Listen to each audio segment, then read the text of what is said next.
Hey everyone, my name's Jack. Can everyone hear me all right? Things fine? Great, thanks. I'm a software and electronics engineer at the Melbourne Space Lab. I was a graduate earlier this year of the Melbourne Masters of Engineering, so I'm probably quite a lot like you. So just jumping straight in, the Melbourne Space Lab is a group of engineers and researchers embedded within the School of Physics, specifically under the School of Astrophysics with Michele Trenti at its head. We're interested in fusing kind of research and experimentation with engineering excellence in the space domain. So we have about 10 scientists and engineers with industry and research experience working with us. So our kind of core competencies and core interests are active thermal management on spacecraft, because a lot of science that you do on spacecraft can be improved with better thermal management of your spacecraft. Good low power and robust electronics that run in space, low latency communications, and just general onboard data processing and software smarts. So this kind of leads us to our first and kind of principal project for the lab that we've been working on for 2 years now, almost. So it's the first Australian Space Agency funded satellite. It won't be the only one, but it was the first kind of one that came out. So it was funded not long after the agency had first been announced. And in that sense, it's a bit of a flagship mission. So it's a 6 units, which is a 10 kilogram satellite. It's relatively small, so it looks about the size of a shoebox, a bit larger. And we're working quite hard to pack a lot into it. So it's slated for a sun synchronous orbit launch in 2022 and has a budget of about a budget of $6 million. So the spacecraft is Australian made, with a interesting scientific instrument built by the Italians. The kind of key goals of the mission are to showcase the industry strength and the skills that the Australian space industry has to offer the world, as well as to develop them in the first place. We're kind of trying to demonstrate a number of core technical capabilities. So thermal management, real-time communications, artificial intelligence on board, and electrical propulsion. We also, as part of the main payload of Hermes, are interested in contributing to high energy astrophysics. I'll talk a little bit about that later. We have a very ambitious timeline. It's a very quick turnaround for a satellite so complicated, but we believe it's realistic, and we're going to hit it. So as you might have heard kind of in the introduction, some of the kind of preview stuff for this talk, the SpIRIT spacecraft is actually a consortium of a number of different contributors from all across the Australian space industry. And this makes sense because the goals of SpIRIT are to kind of showcase to the Europeans who are building the detector what the capability of Australian spacecraft are and why they should come to us to do business and therefore further develop the Australian space industry in general. So as the mission lead, we have obviously ourselves at the University of Melbourne, and we oversee kind of the whole thing, and we're essentially responsible for delivering and launching and operating the spacecraft. Rob will talk shortly about the Mercury Payload. Yeah, he'll get into that later. The bus, which is the platform, so it's kind of all the core basics that are standard across every spacecraft. So power, communications, attitude control, just all that kind of stuff is provided by Inovor Technologies out of Adelaide. Sitael is providing systems engineering support. Nova Systems is providing their ground station and autonomous operations expertise. We also have a Hermes module, which is a thermal control payload for active cooling of the X-ray detector, which is the Hermes payload. And the one of the cooler elements is an electric thruster, which is the first of its type launched anywhere, and is a company out of Adelaide called Neumann Space.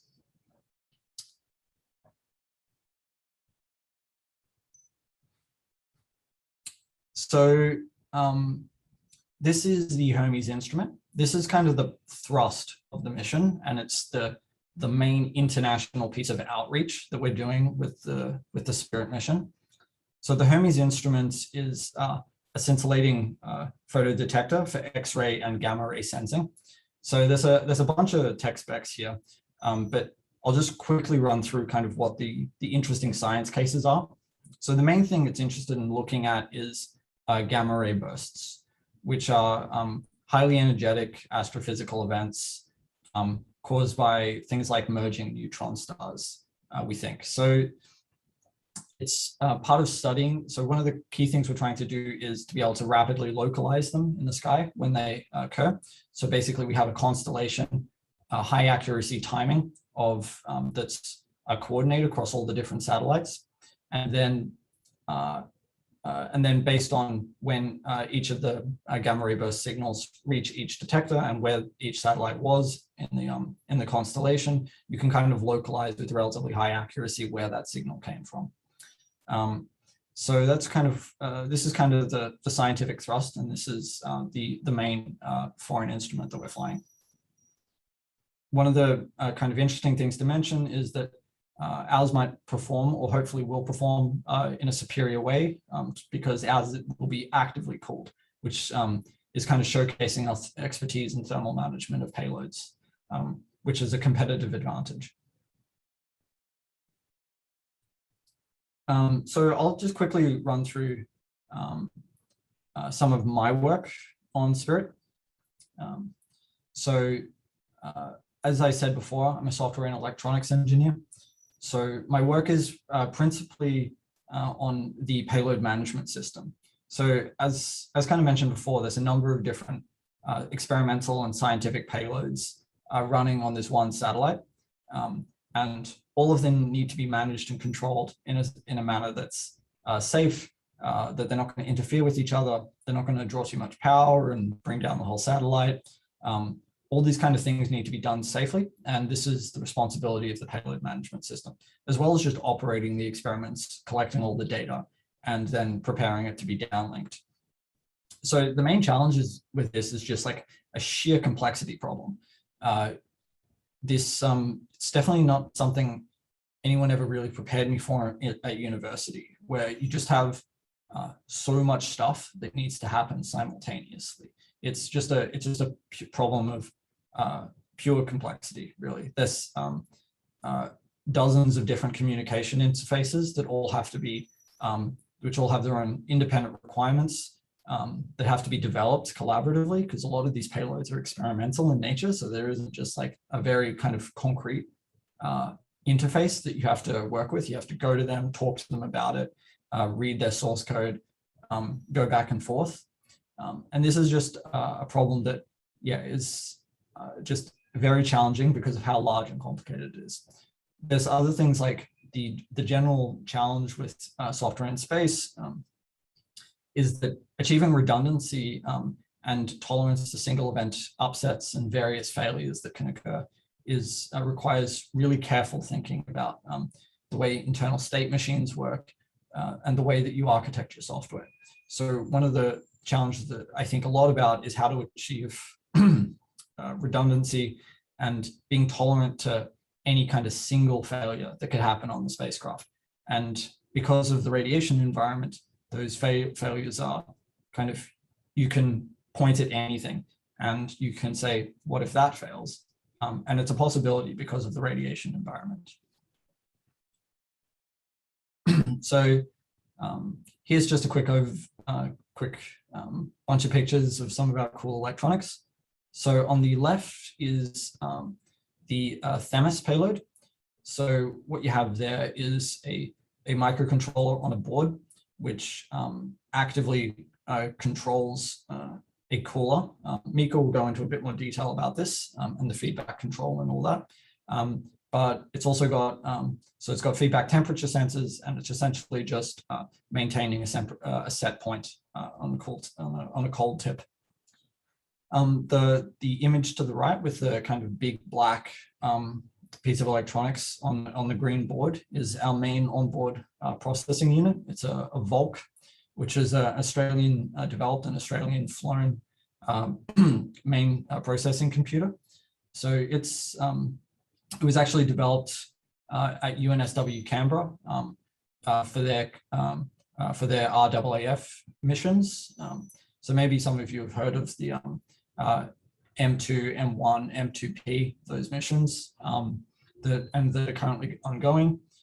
So that this actually has flight heritage. So the maturity of the electronics is relatively high, considering kind of how novel a lot of the things we're doing are and how new the lab is.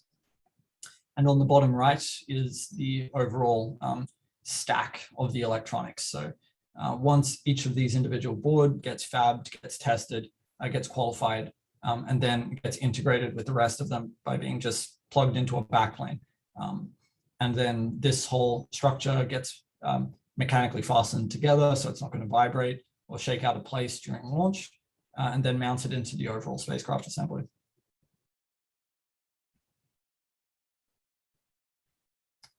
So, and kind of the some of the challenges that we face as developers, and some of the kind of requirements that we have to adhere to are these ones. So the safe operation of each of the payloads, as I mentioned before, and they all have they each have different requirements and complexities. So the one of the really challenging ones are the high energy thruster and the extremely sensitive detector. So the Neumann thruster. The Neumann thruster has a lot of stored energy because it's propelling charged particles out the back at high speed. So it stores up a lot of energy. So this presents some challenges in terms of managing it safely. And obviously at some point you have to manage it in software. So you can't kind of write ad hoc software that you sort of hope works, you run it, see if it blows up your spacecraft or not. You need to actually be very careful about the way you verify these things. Similarly with the X-ray detector, it's a very sensitive instrument. So as a result, you have to be very careful about the way you manage it. And again, you have to write code that is kind of, doesn't have to be completely correct the first time, but it can't be super wrong, because there are just ways to just break both of these instruments immediately and without any way of recovering them. So we need to write, so the code that we write has to be incredibly robust. So as I said before, it has to be robust against radiation upsets. So general things here, like you don't rely on any one bit in memory, as much as that is actually possible. It isn't entirely possible.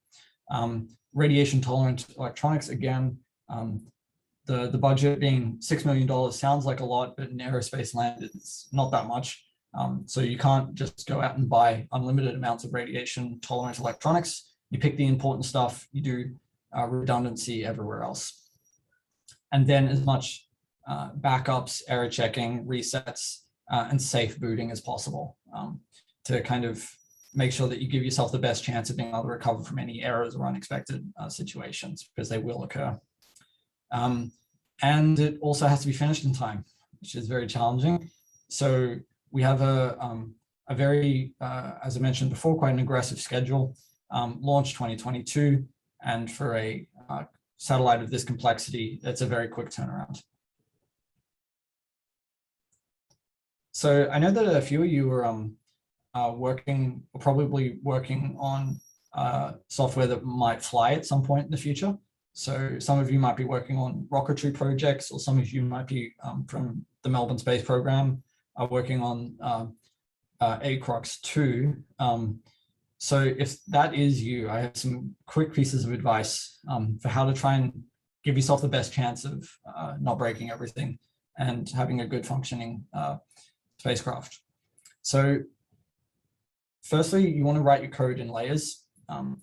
So you want to write code that has layers of abstraction between you and the hardware. So you want to have a layer that just abstracts away all the hardware nonsense and complexity. So you have all these registers on your microcontroller and low-level details of the embedded computing and sensing. And you just want to have to abstract that away and not have to think about it when you write your higher level code. So then you want to have a layer above that that manages the individual features. So you might want to have like one piece of code that just manages an actuator, one for a sensor, one's for a comms interface. That way it's as clean as possible.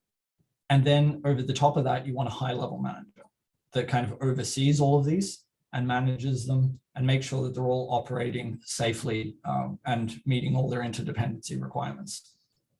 So this sounds like stupid advice, but it should be ringing constantly in your head when you're doing this kind of stuff, is keep it as simple as possible, but no simpler. To that end, I can recommend a few standards.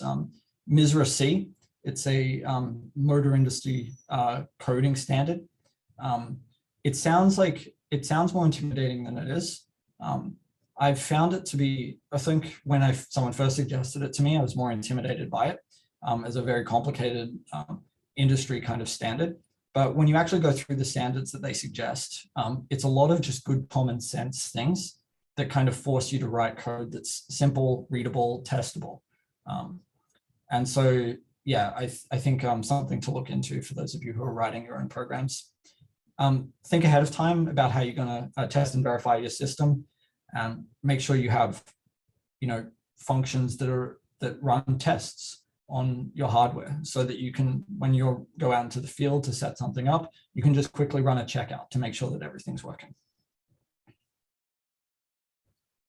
And before I hand off to the other members of the lab, I'll just quickly do an abridged career path for myself. So I graduated high school in 2014, began my physics degree in 2015, and joined the Melbourne Space program in 2016. And that's kind of where my interest in aerospace really kicked off. So kind of skipping over a few things here, but began my master's in engineering in 2018. In 2018, I went and worked at Fleet, kind of leveraging my experience at the Melbourne Space program. I was kind of quickly moved into a role with a bit more responsibility than I expected, and then ended up doing a lot of work commissioning their orientation control system for their first bunch of satellites that went up in 2019. Very happily, ACROX-1 launched successfully in 2019. That was the Melbourne Space Program satellite. That was, at this point, that was now my third satellite that I'd worked on. And yeah, so I was kind of really growing to love the experience of building satellites and launching them, flying them, operating them. So came back to Melbourne, began working part-time on Skyhopper, which is a research sat that is also part of the School of Physics. Co-founded the AI and robotics group at the Melbourne Space program, and began to really love software and robotics. And then began doing software and systems engineering for SpIRIT part-time in 2020, shortly after they won the bid. And yeah, completed my master's and started as a full-time software engineer here at the lab. Yeah, and that's me.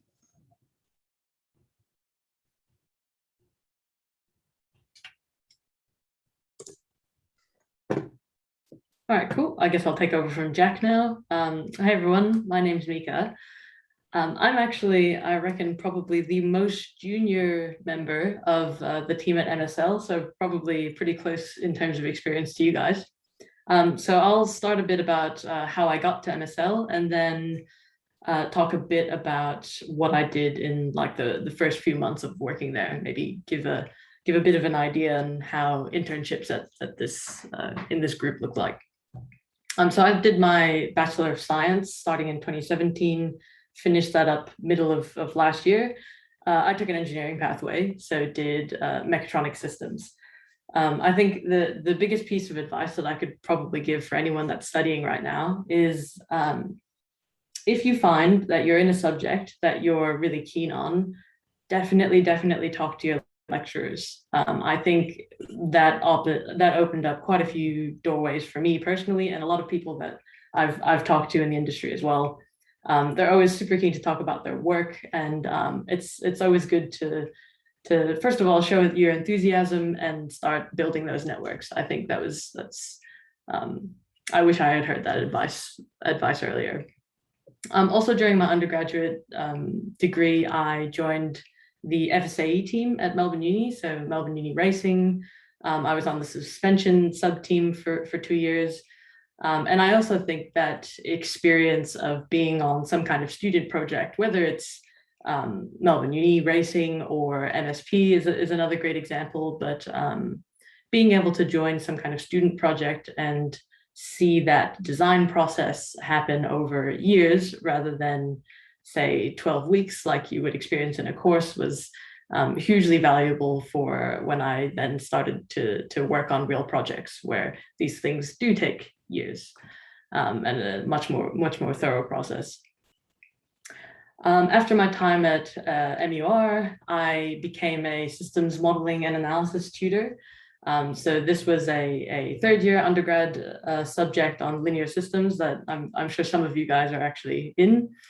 And yeah, I found becoming a tutor also really, really helpful for my development as an engineer, just because it really helps to solidify some of those fundamental concepts that I find I do use quite a bit, especially on my work with MSL, doing like thermal analysis and control. And then late in 2020, I ended up joining the MSL team on an internship, and here I am still working for them. So yeah, that's really been a good time. And I think a lot of these opportunities came to me from talking to my my subject coordinator for systems modeling and analysis. So definitely that talking to your lecturer's point is key. So this is the project that I worked on when I first started that Jack mentioned, Hermes, which is the active thermal control system. So you can see the first prototype there. The actual controller board is a bit hidden, but in between the two stacks, you can see the actuator for the system, which is a thermoelectric cooler. So the first big part of the project was developing a model to understand the behavior of these thermoelectric coolers. You can see a pretty simple model there of a single stage cooler, but basically you put some electrical power in, this device will produce some heat flow, and you get a temperature differential across the pads there. So this was the actuator for our first prototype. So there was the physical side of developing a model, and then there was all the software architecture that needed to be built around this cooler. So the biggest part to work on was developing a configurable PID controller that would drive the cooler in order to get to some set point for some payload. And then I also needed to work on developing a system for logging all the telemetry for temperatures across the satellite, and some working with Jack to do some communications protocols to eventually get that data from the satellite to ground. There was a third kind of aspect of this project, which was actually doing the validation, right? We've put together the system and we want to design some experiments and get some data to verify that our system does what we say it does. So kind of developing an ops plan for that was part of this. And during this whole time, I also got to really get in there and work with hardware. So, spent a bit of time doing all the harnesses that you can see running around here. So, I think the internship was a really nice look into all the different aspects of developing these satellite payloads. Now, as an extension of Themis, we're switching out the tech, so the thermoelectric cooler, for a Stirling cycle cryocooler, which you can see there on our floating air bearing table all set up. A couple new challenges with this, of course, we need to develop a new thermal model. The cryocooler also has a compressor in there, which produces some vibrations. which may cause problems for the ADCS or even the really sensitive X-ray detectors. So we're working on characterizing those and changing around the software to be compatible with the cooler. And that's kind of what I've been working on since then. With that, yeah, I might hand off to Clint. Sure. So I'll just switch out the slide pack quickly. One of my slides have played up. Rob will just switch out. So while we're doing that, I'll just introduce myself. So my name's Clint. I've been interested in space for quite a while. I joined the MSL team quite recently, around 5 months ago, and I just came down from Canberra. I used to work at UniSW Canberra Space. It's the same team that built the M2 satellites and the M2 Pathfinder and M1 that Jack mentioned earlier. And yeah, so that's the experience I've brought to the team, and it's been quite a great journey working in space so far. So I think the slide should be coming through. I'll also make a mention that in the chat, feel free to shoot through any questions, and I answer that. Otherwise, we've also got a slide at the end for questions. Okay, fantastic. So a bit about my journey.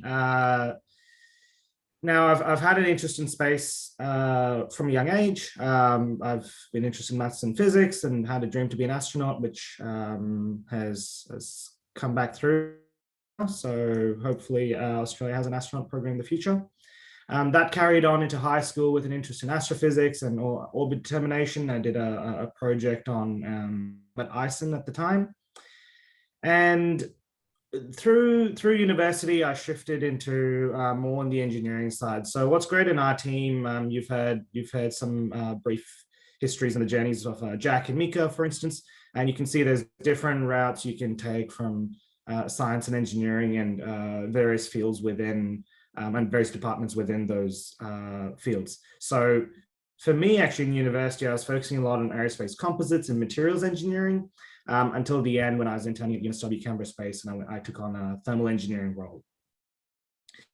So through university, I had a internship at Gilmore Space Technologies and then worked at University of Canberra Space. So that's a bit of an abridged journey that I've taken so far. So next slide. So I'll talk a bit about Gilmore Space, and while I'm talking about this as well, I'll give some tips along the way. So I think what's quite relevant for all of you going through university right now is trying to get work experience. I know in the current environment that is quite challenging, but the internships are a fantastic way for you to take what you learn in university, which tends to be heavily theoretical, and there are practical cases through your research or through your pracs. But what an internship tends to allow you to do is really exercise those engineering concepts in fullness in a particular environment. And that was probably the most striking thing I noticed when I first joined Gilmore Space was, so the design there, actually, you can see there's these rocket stands that I had to build for the rocket. And I worked on the rocket and building the rocket nozzle in the bottom left photo during one of their hybrid engine tests. And learning, well, what I learned is that real engineering in industry involves the entire process, all the way from design through to building and the manufacturing and the testing. And particularly for space, this tends to be quite relevant. So focusing or being aware of the importance of that entire journey, I think, is quite critical because you learn the certain things that you tend to design might not be so easy to manufacture. And so there's a lot of lessons you learn by doing that. And that can also be achieved not just through internships, it could be through projects that you could have, you potentially even in your house. You could build different systems and try to get that entire pathway to understand exactly how the system works. Next slide. So after my internship at Gilmour, I also stepped a little bit into research. The point of this is to show that there's multiple pathways into space. So working, of course, at Gilmour Space Technologies gave me experience in rocketry, which at the time I found quite interesting. But I also thought it'd be a good idea to try some research and try to understand or apply the scientific method in a slightly different field. And so you can see on the left is actually my internship in Japan in the city of Fukuoka, working iron. And so there was a lot of materials engineering there. And then at the same time, when I returned, I began my undergrad thesis research working on high temperature aerospace composites, on ceramic matrix composites. And I was actually surprised to see a strong overlap between the two experiences.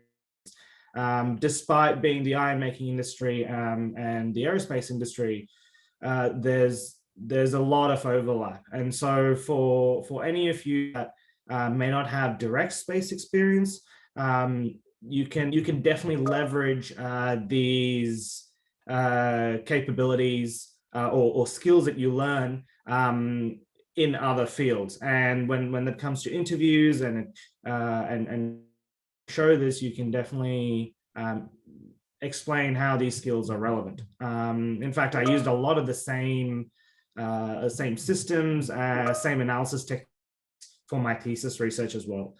What's cool there, you can see for my thesis research, is the layered carbon fiber composites and a special coating that I'd applied to the top of it to try and prevent oxidization. And this coating was actually relevant also to Gilmour's nozzle, for example. You can coat these surfaces. So that was sort of my research side, and I found research interesting, and you can see that's also relevant in MSL now. I definitely enjoyed more the physical and practical engineering side of things, and we'll see that in the next slide. So this is where through my final semester of university, as heading towards being a graduate, I did an internship at UniSW Canberra Space. And in fact, all my opportunities at these internships all came from talking to the right people and really showing my initiative. So for the Gilmour Space Technologies one, I just contacted Gilmour Space. I went there and I went to their test site. I went to where they're manufacturing the rockets. And at the time, I also had some experience in Japan, and I tried to leverage those skill sets to gain the internship. And same with the trip to Japan, and also UniSW Canberra Space actually came from conferences. So that's something else. That's another way you can enter the industry. Of course, in the current environment, that might be a bit tricky. But leveraging contacts is probably one of the biggest tips I can give for engineers, both graduate or undergrad, looking to find in space or any field for that matter. So now looking at my graduate life. So when I was at UniSW Canberra Space for my internship, I worked on creating a thermal software tool. Initially, it was meant to be a small software tool that would partly replace ECETAN, which is the industry-grade software for thermal simulation of satellites. And it ended up being quite successful. And I actually utilized my knowledge from my degree in University of Queensland. One of the courses we looked at numerical methods and coding numerical methods. So my degree through university was as a mechanical and aerospace engineer, but learning software was actually quite pivotal so far in my career. And so being able to have these different skill sets, and I'm not a software engineer. I don't use the right processes all the time, but I did still end up building a high level thermal tool. And so you can see it's definitely possible, regardless of what your degree title may be. It's definitely possible to jump into different fields within space. What you see here are a few of the pictures from mostly from my M2 work. You can see that my tool being used in the top left to simulate M2. There's some mechanical testing, the shock table at Mount Stromlo in Canberra. Of course, there's a lot of data and analysis and modeling of these systems. You can also see myself assembling. It looks like my screen just went white. You can also see myself assembling M2 down in the photo there in a clean room, and also the thermal testing that was conducted on the different spacecraft. So you can see how actually the experience through doing research and the various internships have actually culminated in the variety of these skills. And if you switch to the next slide, Rob, I'll briefly talk about SpIRIT and then allow Rob to continue. So looking at the thermal engineering of SpIRIT now, it's fantastic to join MSL. What's great about MSL, particularly for me, is I'm quite passionate about thermal engineering, which began from the software and then the modeling of the various satellites I've worked on so far. And what's really cool is we have some more advanced engineering concepts that we're utilizing in systems, also driven by Simon Barraclough. He's an expert in thermal engineering. So see there actually what's pictured are the radiators and the thermal strap, which is connected to the cryocooler. And that's the same cryocooler that you saw, or a very similar cryocooler to the image that Mika had shown earlier. And so while Mika is looking at the vibrations of the system and its impact on the rest of the satellite, I'm looking at the thermal side of things. So designing the thermal strap, making sure there's enough cooling for the system so that the Hermes payload can be cooled properly, designing the radiators to have the right thermal optical properties in order to cool the Hermes payload, or sorry, the cryocooler, which improves the performance of cooling the thermal payload, and also various other surfaces. You can see the PCB surface and the black radiators around the satellite that also help in the cooling. So these deployable radiators are quite an interesting mechanism, because I've also worked on the mechanical engineering side of it with the hinge design, etc. So it's great to see just how capable these CubeSats can be, and MSL is certainly pushing on multiple fronts, but the thermal engineering side of things, we're one of the leads in the country. So it's exciting to see this research firsthand in the team. I think on that note, I will pass it on to Rob. Thanks, Clint. Hi, everyone. I'm Rob. I'm a systems engineer who works in the lab, and I dabble in thermal, software, electrical engineering. But my primary focus at the moment is on the Mercury payload, which Jack mentioned earlier. So the concept behind the Mercury payload is for low latency, high timeliness telecommand of satellites. So two use cases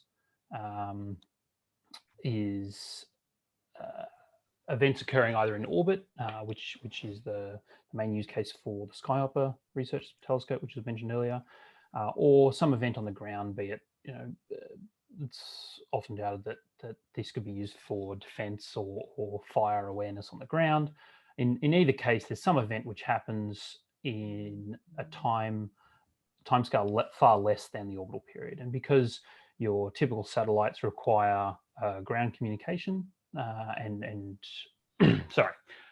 usually utilize ground station links to do their communication, you're often waiting at least an orbital period, often many, and so you may not have more than one or two communication windows a day. So the concept behind the Mercury payload, which is one of the main payloads on SpIRIT, is to try and solve this problem. And the idea is to utilize multiple existing orbital communication networks. So something like Iridium or Globalstar or the Orbcomm, OneWeb, etc. There's lots of possibilities, but SpIRIT will focus only on Iridium and Globalstar and utilizing these two networks together.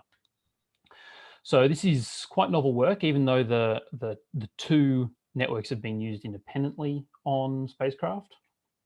They've never been used together, and a a comprehensive characterization of their performance in orbit has never been done either. So some of the considerations that we need to make on SpIRIT that aren't relevant for ground users is, as you can see from the diagram, as the spacecraft passes through the beams, there's long periods of non-contact. So trying to predict when these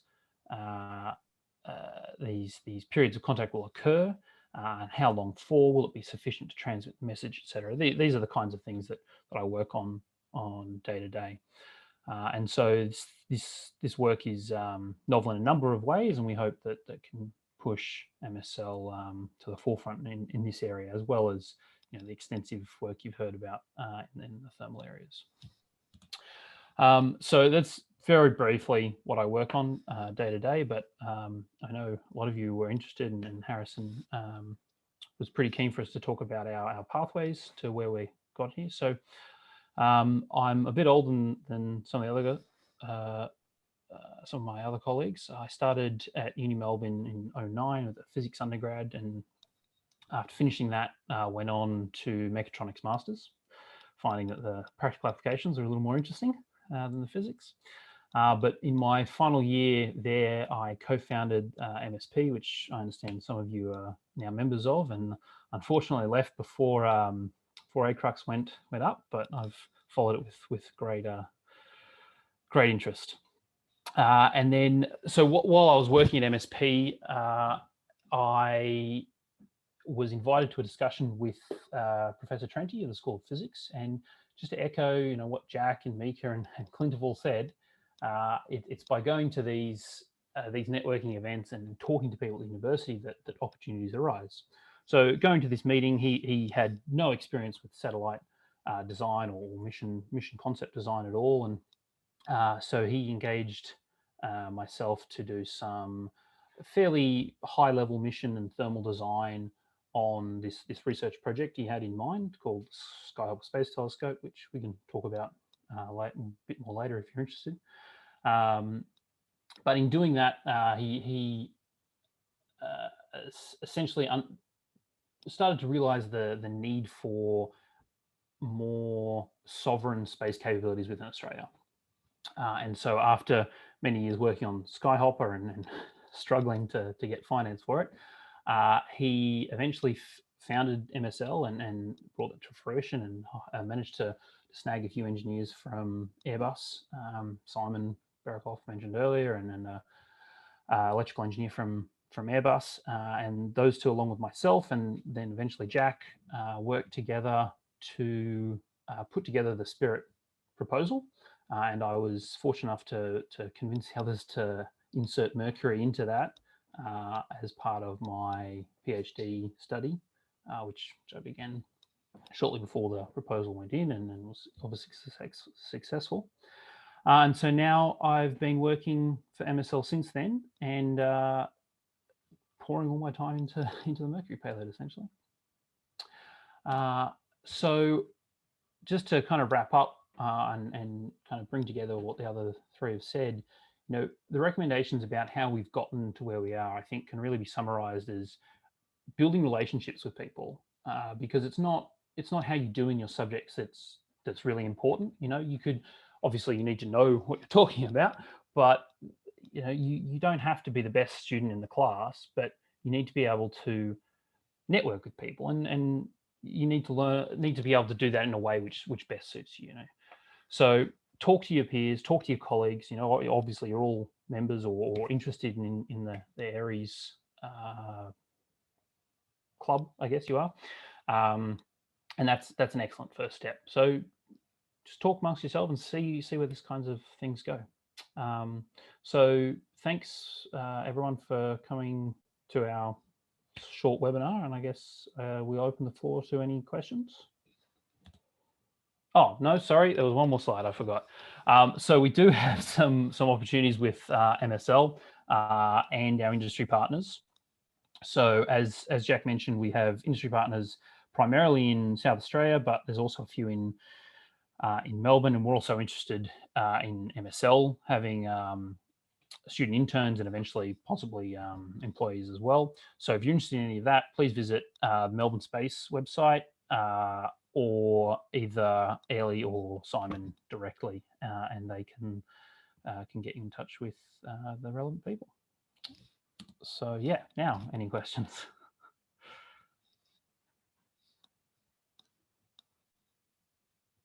Jack, I believe you got one. All right, so good everyone. I'm Cass, the Vice President of Aries, and I'm going to be reading out the questions on behalf of the attendees.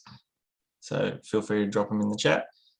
First question is for Jack, and they're asking if you'd be able to go into a little bit more detail about how you write robust code and why, in particular, you can't rely on just one bit of information.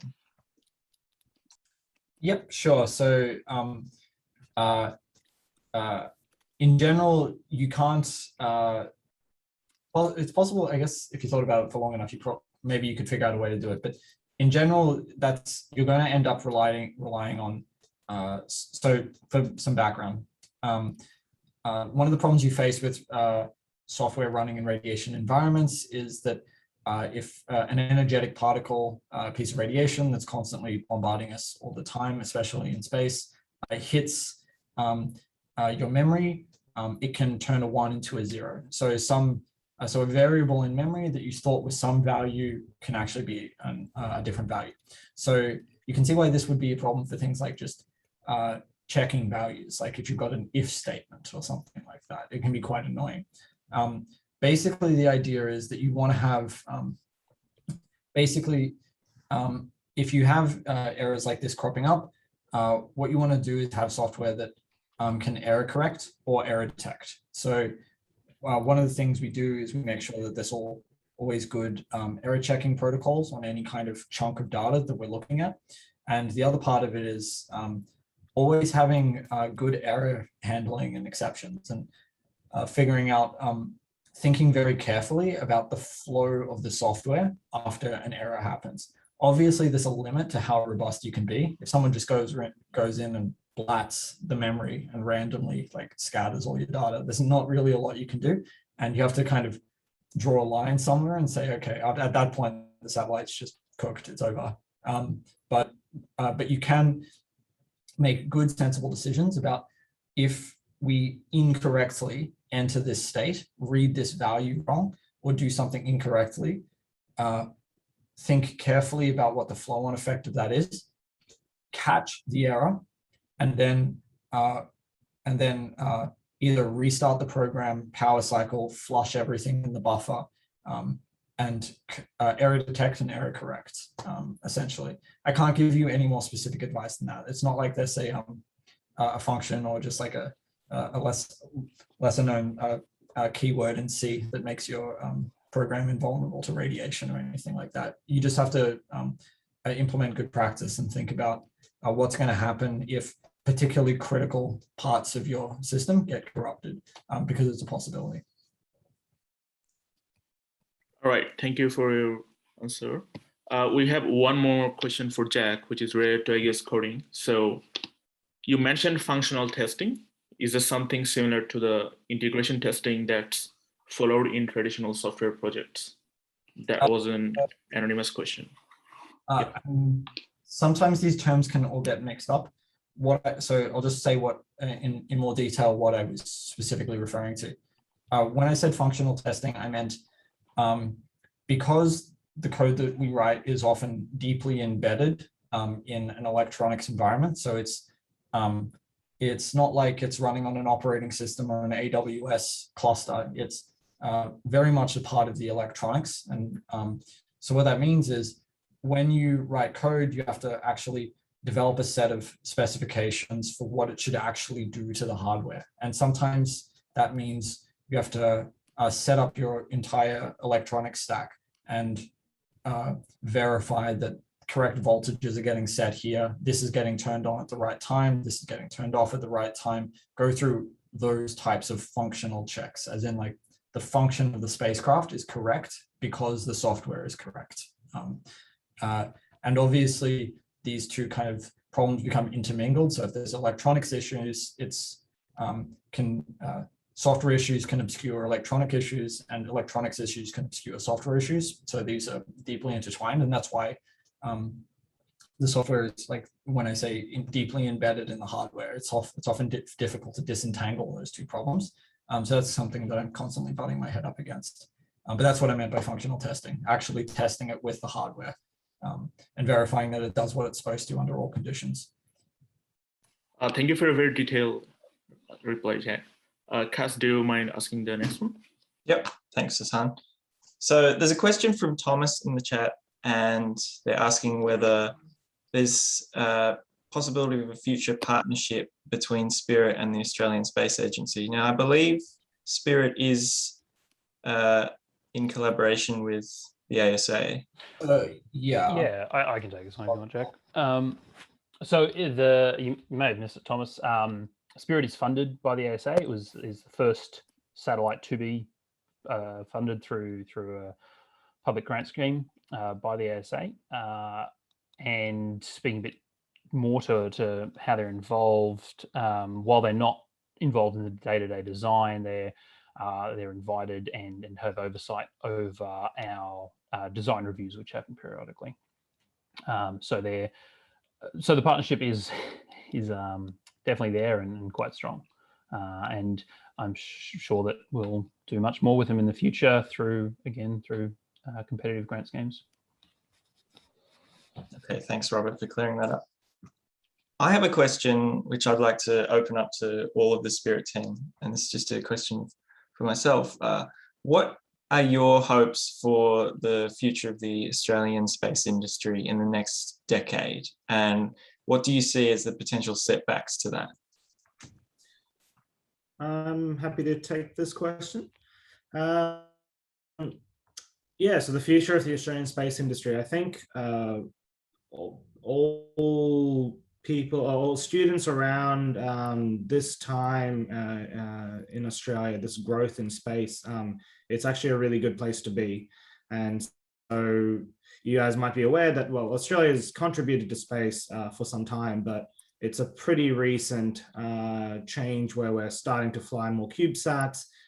There's a lot of startups being built around the country, in Adelaide, Melbourne, Canberra, Sydney, Gold Coast. So there's a lot of these opportunities starting to, which is really good. It's really good to see both the university and research as well as the industry side of things take off. And so I think there's a lot of opportunities growing. In terms of satellites themselves, with a lot of the missions we've talked about right now, they're all in the CubeSat scale, so 3Us, 6Us, 12Us. And CubeSats are quite capable and can do a lot of interesting research and tech demonstration, but I certainly see Australia entering the small sat, or should be entering small sat scale of space to really be able to push the technological envelope. And just in terms of power requirements and thermal issues, for instance, CubeSats can be quite limited. And so scaling up to the small 50 to 150 kilogram range really widens the capabilities of these spacecraft and allows us to do some even more serious research or get higher fidelity on some of these systems. Alternatively, there's also the constellations and things like Internet of Things that's been exercised by companies like Fleet and Myriota. So I think there's a lot of opportunities popping up in Australia. Small sats are definitely an area we need to push towards to get past some of the limitations of CubeSats. And I think, as I mentioned earlier, constellations are also an interesting area that Australia is pushing for. Yeah, if adding to that, I think it's a bit, well, there's a strong push at the moment in the space industry to try and replicate what everyone else has done, and I think that is a dangerous path to go down. I mean, we're a long way behind the other big players, even smaller ones. You know, Thailand, for example, has a huge space sector, much bigger than ours, and I think we need to focus on areas where we can contribute to larger missions, particularly science, and develop technologies that aren't being done by other people, so that we can become a prominent player. So I mean, Clint's obviously talking from a more of the engineering standpoint, but having been involved with the research telescope a bit, it's quite clear that the real novel engineering and research is done on these kind of science missions. And if we aren't trying to expand the envelope with those and just focusing on industry or defense missions, then we're just going to be repeating what everyone else does, essentially, which I think would be a real shame. Yeah, no, I absolutely agree. There's in terms of payloads and subsystems, that's as you see the thermal engineering side of things, or with Skyhopper, Australia can definitely add that capability as well, which can put us in a unique position in the world. And as mentioned, Rob had mentioned, we are a little bit behind in the space race. So yeah, special in these areas is definitely a good strategy, I think, for Australia. Awesome, thanks. I think it is an exciting time, as Clive said, for Australia. I mean, there's a lot of push for a growing Australian space agency, Australian space industry, and whether it's in this high-tech research or just in terms of scaling up in general, I think that's really exciting. Personally, I find that really exciting. We're actually running quite low on time, so I'll ask a couple more questions and then we'll have to wrap it up there. We got a question in the chat from Joel, and it's asking. I think we have the question from Daniel before Joel. Okay, sorry about that. The question from Daniel says, how would you compare balancing the work-life balance in the aerospace industry compared to something like web development? I don't think anyone here knows how to answer that, because I don't think any of us have ever worked in web development. I don't think I ever will either. It's quite a different field, but yeah, not really sure how to answer it. I think it's dependent on the company and the culture. The work-life balance for everyone in the lab is extremely reasonable, except under there's been a few occasions where things have gotten quite pressed when things have crunched. But generally speaking, the culture is pretty reasonable to work-life balance. I'd say actually extremely reasonable. So it depends on the organization you're a part of. Some can be extremely busy. I definitely know that while I was at Fleet, I'd occasionally have to pull like 2 a.m. nights and things like that. But generally they'd be tolerant, and you could roll in at 11:30 the next day and things like that. It's totally up to the culture and the requirements that you're working to. Okay, well, thanks. I think that's a decent description of the work-life balance, at least in the aerospace industry, which is awesome. All right, so I'll wrap it up with the last question here, and we'll go with this one because I think it could be answered by all of you. It's whether you have a strong preference for research or industry, and how would you find the comparison between the two? Is there something that you really prefer about one or the other?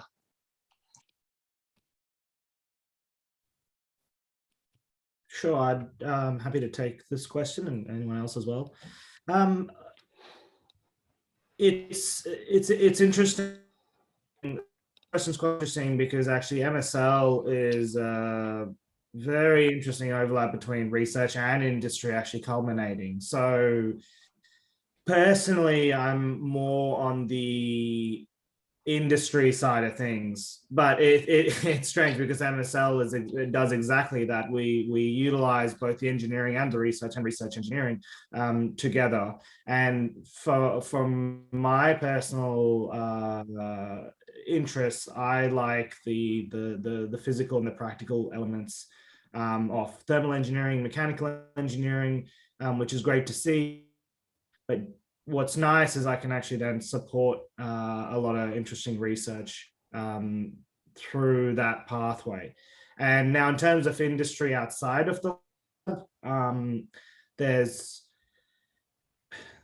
the interests, as Rob had mentioned earlier as well, be more on the defense side of things, or the privatization of the industry, and the building of platforms and that region. That too is quite interesting. Particularly, personally, I'd like to work on bigger spacecraft at some stage as well. But likewise, the research that we conduct at MSL, like the advanced thermal engineering, has been fantastic. And so, yeah, MSL I think is a great culmination of the two sides, and they're not necessarily standalone. Yeah, I think I've probably got, well, I've got a reasonable amount of experience on the research side, working as a research assistant for a few years with Michele. The biggest difference is probably how much money is available. Not personally, but for the project. Research-wise, it's always a scrabble to find funding for things. Whereas industry, if you've got a good case for how it's going to make money, then there's always money for it. That being said, the research side is almost always more interesting. New challenging problems, things people haven't done before. So yeah, it's 6 of 1 kind of thing. So I think Clint really nailed it in that MSL is a great marriage of the two, and I hope we can keep doing the same kind of stuff. That's the cool thing about MSL, that it combines all of these different factors, all these different stakeholders into one. I think that's very cool. So for those of you who have other questions, in the chat, there have been a couple of answers coming up as well. So remember to have a scroll through there, but I'll pass it on to Harrison in the interest of time. Yeah, just briefly, if I could, Cass, if anyone has any questions that they'd want answered, feel free to contact us through the website, and we'll get back to you. And I'll just add to that we'll drop all those links in the event page for everyone that attended. You'll be able to see them, and we'll send all them on. And otherwise, I'd like to thank the guests for the generous time and their answers, and hope everyone found it constructive. And with that, we will wrap up. Thank you. Fantastic. Thanks Thanks everyone. Thanks Harrison for Thanks. organizing it.